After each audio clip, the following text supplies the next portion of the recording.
कुछ अभ्यर्थी हमें फ़ोन करके बता रहे हैं कि TRE 1 का जो सप्लीमेंट्री रिजल्ट जारी हुआ उसमें कुछ अभ्यर्थियों का फिर से 2-2 जगह रिजल्ट हो गया है। तो ऐसा कुछ अभ्यर्थी हमें फ़ोन करके बता रहे हैं। तो BPSC के चेयरमैन अतुल प्रसाद सर से हम आग्रह करते हैं कि इसकी जांच की जाए। सबसे पहले 11th-12th का काउंसलिंग कराइए, फिर उसका रिजल्ट दीजिए। उसमें जिनका सिलेक्शन हो जाए तो उन लोगों को उसके नीचे के वर्गों में रिजल्ट ना दिया जाए, ये सिद्धांत का पालन किया जाए ताकि सीटें खाली न रहे। और जो 10,000 के लगभग काउंसलिंग में अपीयर नहीं हुए या जिस वजह से भी 2 नवंबर को नियुक्ति पत्र नहीं दिया गया, यानी कि 1,10,000 को ही नियुक्ति पत्र दिया गया था, 10,000 वैसे ही बाकी रह गया, तो जो भी सीटें खाली बची उन सब के लिए सप्लीमेंट्री रिजल्ट जारी करना चाहिए। नमस्कार दोस्तों, मैं दिलीप कुमार। दोस्तों, BPSC TRE 2.0 में सीटें खाली ना रहे, इसके लिए इस बार BPSC को कुछ प्रयास करना चाहिए और इसके लिए सबसे पहले 11th-12th का काउंसलिंग करवाना चाहिए, उसके बाद 9th-10th का काउंसलिंग और उसके बाद 6 to 8 और फिर 1 to 5 का काउंसलिंग करवाना चाहिए। यानी कि सबसे पहले 11th-12th का काउंसलिंग करवा ले, उसके बाद क्रमशः नीचे के वर्गों का काउंसलिंग करवाया जाए और काउंसलिंग में सीट से कुछ ज़्यादा अभ्यर्थियों को बुलाया जाए ताकि सर्टिफिकेट की कमी की वजह से या किसी और कमी की वजह से अगर अभ्यर्थी बाहर होते हैं तो सीटें खाली न रहें। और जब अंतिम रूप से चयनित अभ्यर्थियों की सूची जारी किया जाए, जिसे मेरिट लिस्ट कहते हैं, तो उससे पहले सर्टिफिकेट की जांच काउंसलिंग में ही अच्छे से कर लिया जाए और अंतिम रूप से चयनित अभ्यर्थियों की सूची, जिसे मेरिट लिस्ट कहते हैं, वो जारी किया जाए। तो पहले 11th-12th का मेरिट लिस्ट जारी किया जाए और उसमें जिनका सिलेक्शन हो जाए तो वैसे अभ्यर्थियों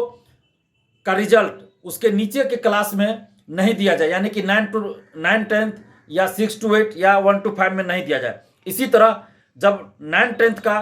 रिजल्ट जारी हो, मेरिट लिस्ट जारी हो, तो उसमें जिनका सिलेक्शन हो जाए वैसे अभ्यर्थियों के का लिस्ट जो है, वैसे अभ्यर्थियों का मेरिट, वैसे अभ्यर्थियों का रिजल्ट उससे नीचे के वर्गों में यानी 6 to 8 और 1 to 5 में न जारी किया जाए। यानी कि एक अभ्यर्थी का एक ही जगह रिजल्ट हो, इसका पालन किया जाए ताकि सीटें खाली न रहें। क्योंकि TRE 1 में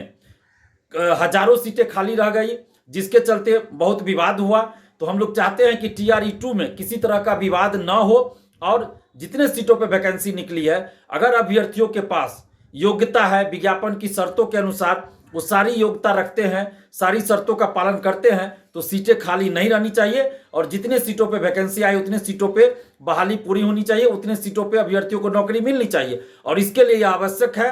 कि काउंसलिंग पहले करवा लिया जाए और काउंसलिंग में सीट से ज़्यादा अभ्यर्थियों को बुलाया जाए और सर्टिफिकेट की जाँच अच्छे से हो। और जब मेरिट लिस्ट जारी हो तो एक अभ्यर्थी का एक ही जगह रिजल्ट हो, इसका पालन किया जाए ताकि सीटें खाली न रहे। और BPSC के चेयरमैन अतुल प्रसाद सर से खासकर हम आग्रह कर रहे हैं कि लाखों अभ्यर्थियों के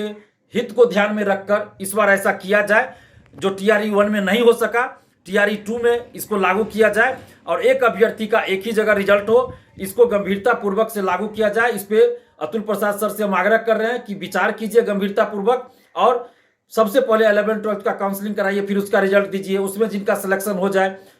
तो उन लोगों को उसके नीचे के वर्गों में रिजल्ट ना दिया जाए,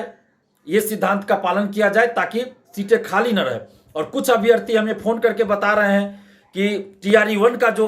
सप्लीमेंट्री रिजल्ट जारी हुआ उसमें कुछ अभ्यर्थियों का फिर से 2-2 जगह रिजल्ट हो गया है।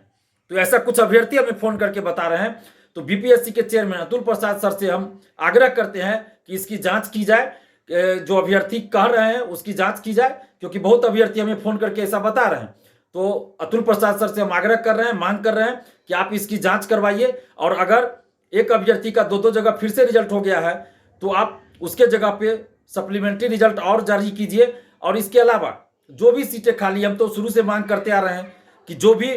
सीटें खाली रही, फर्जी डॉक्यूमेंट्स की वजह से लोग बाहर हुए या जिनके पास विज्ञापन की शर्तों के अनुसार डॉक्यूमेंट्स नहीं था तो वैसे लोग बाहर हुए, तो जो भी सीट खाली रहता है और जो 10,000 के लगभग काउंसलिंग में अपीयर नहीं हुए या जिस वजह से भी 2 नवंबर को नियुक्ति पत्र नहीं दिया गया, यानी कि 1,10,000 को ही नियुक्ति पत्र दिया गया था, 10,000 वैसे ही बाकी रह गया,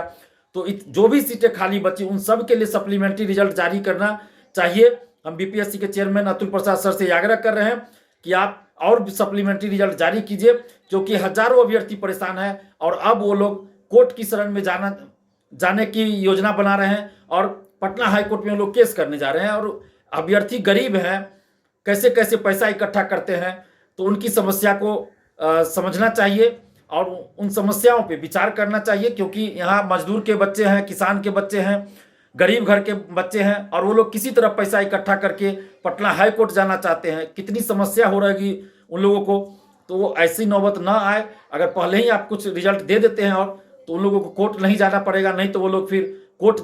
जाना चाह रहे हैं और कोर्ट जाएंगे तो बेवजह उनका पैसा जाएगा, समय जाएगा, और बड़ी मुश्किल से पैसा इकट्ठा कर पाते हैं स्टूडेंट्स इस बेरोजगारी की दौर में। एक तो बेरोजगारी की मार झेल रहे हैं, ऊपर से कोर्ट में केस लड़ने के लिए वो पैसा इकट्ठा करेंगे, बड़ी मुश्किल से पैसा इकट्ठा कर पाते हैं, और पटना हाई कोर्ट में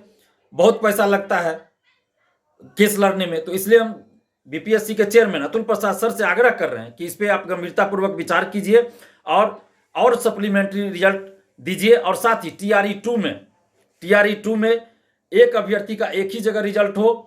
ताकि सीटें खाली न रहे। इस पे आप गंभीरतापूर्वक विचार कीजिए और इसको लागू कीजिए। लाइव बिहार यूट्यूब पर सब्सक्राइब और फेसबुक पर लाइक जरूर करें।